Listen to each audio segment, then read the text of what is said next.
एक बार कैंसर के एक बहुत मशहूर डॉक्टर मजीद को नई दिल्ली एक अवार्ड सेरेमनी में लाइफ टाइम अचीवमेंट अवार्ड देने के लिए बुलाया जाता है। इस अवार्ड को लेकर डॉक्टर मजीद ही नहीं, पूरा लखनऊ शहर बहुत उत्साहित था, क्योंकि डॉक्टर साहब न सिर्फ एक काबिल डॉक्टर थे बल्कि एक बहुत नेक दिल इंसान भी थे। अवार्ड सेरेमनी वाले दिन वो सुबह फ्लाइट पकड़ने के लिए एयरपोर्ट पहुंचते हैं, पर कुछ टेक्निकल खराबी आ जाने के कारण वो फ्लाइट कैंसिल हो जाती है और दुर्भाग्यवश कोई अगली फ्लाइट भी मौजूद नहीं होती है। डॉक्टर मजीद सोचते हैं चलो कोई बात नहीं, सेरेमनी तो शाम को है और लखनऊ से दिल्ली 6-7 घंटे का ही रास्ता है, तो चलो टैक्सी से निकल लेते हैं। वे जल्द ही एक टैक्सी हायर करके दिल्ली की तरफ बढ़ने लगते हैं। आधे रास्ते तक तो सब ठीक रहता है, लेकिन अचानक ही ड्राइवर कहता, साहब सामने देखिए, बहुत बड़ा जाम लगा हुआ है, अगर हम इस रास्ते से जाते हैं तो पहुंचने में रात लगा जाएगी, अगर आप कहें तो कोई दूसरा रास्ता ट्राई करूं। डॉक्टर मजीद पहले तो ड्राइवर को मना कर देते हैं, पर जब 10-15 मिनट बाद भी गाड़ियां टस से मस नहीं होती हैं, तो वे ड्राइवर से दूसरा रास्ता ट्राई करने को कहते हैं।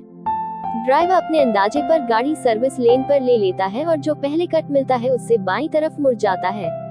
उबड़ खाबड़ रास्तों पर घंटे भर चलने के बाद भी कोई पक्की सड़क या रास्ता नहीं दिखाई देता। डॉक्टर मजीद बिल्कुल मायूस हो जाते हैं, तभी उनको दूर एक झोपड़ी दिखाई देती है। वो देखिए ड्राइवर साहब, उधर एक झोपड़ी है, चलिए वहीं चलकर पता पूछते हैं। ड्राइवर तुरंत गाड़ी रोकता है और वे दोनों उतरकर उस झोपड़ी के पास पहुंचते हैं। अरे कोई है, ड्राइवर जोर से पुकारता है। झोपड़ी से एक बूढ़ी सी औरत बाहर निकलती है। क्या बात है बेटा, क्यों पुकार रहे हो? माता जी, हम लोगों को दिल्ली जाना है, पर हम रास्ता भटक कर इधर आ गए हैं, क्या आप हमारी मदद कर सकती हैं? ड्राइवर वृद्धा से निवेदन करता है। बिल्कुल मदद करूंगी बेटा, पहले आप लोग अंदर आकर पानी तो पी लो। वह उन दोनों के लिए पानी और कुछ गुड़ लेकर आती है। डॉक्टर मजीद उस गरीब की आवभगत से खुश हो जाते हैं और पूछते हैं, आप यहाँ अकेली रहती हैं क्या? नहीं नहीं, मेरा पोता भी मेरे साथ रहता है। बेचारे के माता पिता बचपन में ही मर गए थे, तब से मैं ही इसका ख्याल रखती हूँ। देखिए न, बेचारा बिस्तर में बीमार पड़ा है, शायद ये भी अब कुछ दिनों बाद मुझे छोड़कर चला जाएगा। और इतना कहते कहते उनकी आंखों से आंसू निकलने लगे।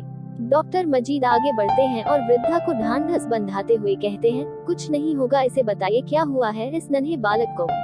इस अभागे को कैंसर है साहब, लोग कहते हैं इसका इलाज सिर्फ लखनऊ के डॉक्टर मजीद के पास है। बहुत कोशिश की, कई बार चक्कर लगाए, पर डॉक्टर साहब से मुलाकात नहीं हो पाई।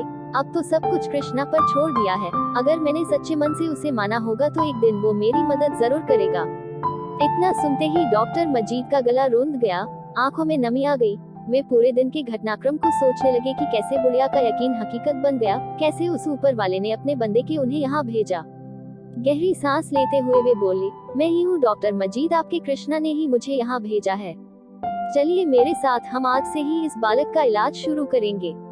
फिर वे ड्राइवर से बोले, ड्राइवर गाड़ी वापस ले लो। लेकिन वो आपका life time achievement award, driver अचरज से बोला।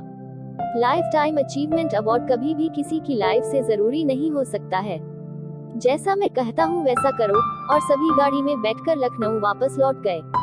आज लोगों की नजर में भले डॉक्टर मजीद ने एक जीवन बचाने के लिए जीवन भर की मेहनत का अवार्ड छोड़ दिया था, पर ऐसा करके उन्हें अंदर से जो खुशी और संतोष मिला था वो ऐसे हजारों अवार्ड से भी बड़ा था। दोस्तों, कहते हैं ऊपर वाले के घर देर है अंधेर नहीं। यदि आप सच्चे दिल से किसी चीज में यकीन करते हैं और उसके लिए हर संभव प्रयास करते हैं, तो एक न एक दिन वो आपको मिल ही जाती है। इसलिए उस बूढ़ी औरत की तरह दृढ़ विश्वास के साथ जो कुछ भी आप पाना चाहते हैं उसके लिए कर्म करिए, लेकिन फल कब कैसे कहाँ मिलेगा वो भगवान पर छोड़ दीजिए। अगर आप सच्चे हैं तो आपके भी डॉक्टर मजीद एक न एक दिन आपको जरूर मिल जाएंगे।